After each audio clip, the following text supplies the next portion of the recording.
How's it going, everybody? Welcome to Diecast Avenue, and I just received a shipment of NASCAR Next Gen Diecast from Spoiler Diecast.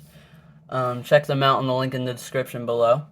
Now, I will be starting off my new channel by reviewing my favorite driver, Kyle Larson, and his 2022 Next Gen Diecast.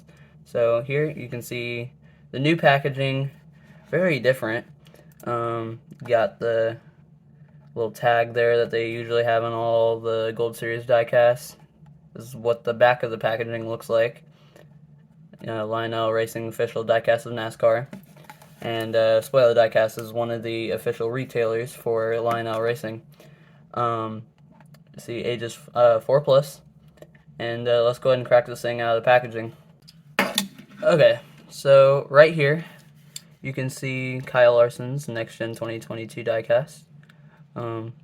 Yeah, you got this is pretty different from all my other Kyle Larson diecasts. I got most of his 2021 diecasts that Lionel has released. Now, on the other underside, you can see that's probably one of the biggest changes. Is you don't see all the mechanical stuff underneath the car. It's just flat and with the rear diffuser, and they have the printed 2022 Camaro Z01 logo. It's a lot larger than what it was with the Gen 6 cars and before that, but since it's now flat and there's a lot more room, see the Lionel Racing logo, very big, made in China. And you got the rear diffuser under here, which I was actually pretty excited to see how good they would do with that whenever they were making the next gen diecasts. But yeah, so let's go ahead and look at the diecast itself here. You got the front end of the car here. Yeah, you got the nameplate, see Larson with the slid forward name up there. Just go along with the slid forward door number here. You see HendrickCars.com. Hiring technicians down there.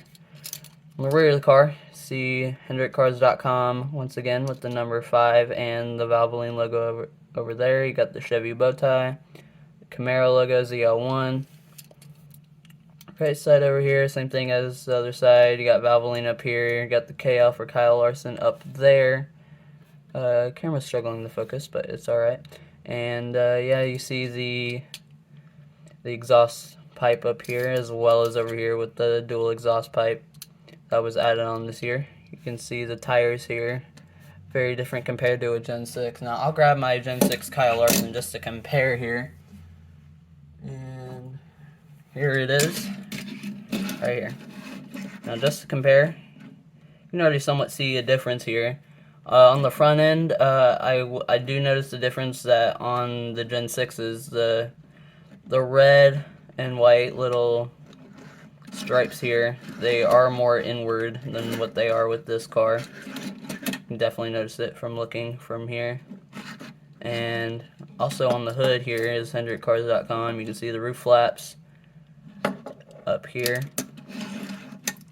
And checking out comparison on the side of the cars, not much of a difference, except for the slid forward door number, and the design was pushed forward, and the Kyle Larson logo changed on here from what it is on here. Now, I do believe that the Kyle Larson logo that's up here was also put on here later in the season. You guys will have to correct me if I'm wrong, but yeah.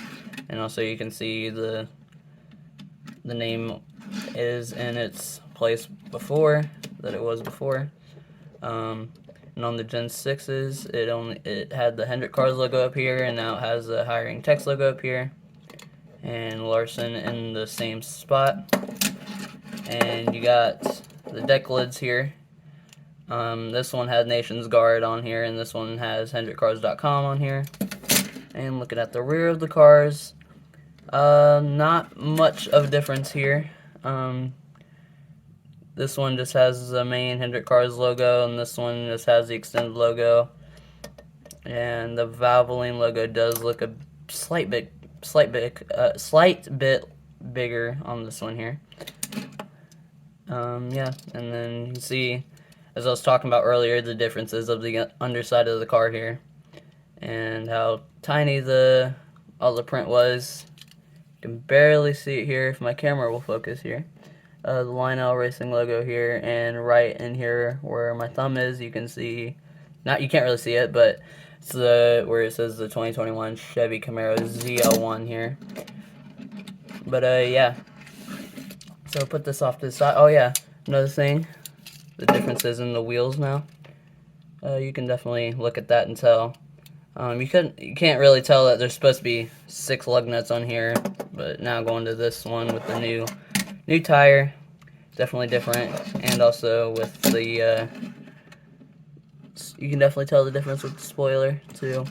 But yeah, as a Larson fan, it does suck that he was eliminated from the playoffs yesterday, but it's okay. He can move on next season. Hopefully have a great year. Another thing I forgot to mention, right here above the Chevy bow tie, there actually was like the gold Chevy bow tie logo here originally on the scheme, and I'm not sure if it made it onto the original diecast or not, if they changed it. But I'm glad that's not there, because honestly, in my opinion, and a lot of people's opinion, it did not make the scheme look any better at all. So I'm very glad they changed that. But yeah, pretty good diecast. Once again, guys, check out Spoiler Diecast. Link is in the description below. You can get free shipping on all orders in the U.S. And the next gen diecasts are actually only $10 over there, while some other Lionel retailers are $15 for a next gen diecast. So please be sure to check out Spoiler Diecast down in the description below. And thank you guys for tuning in to watch Diecast Avenue. Hope you guys have a great one, and hopefully I'll see you guys in a future video. Take care.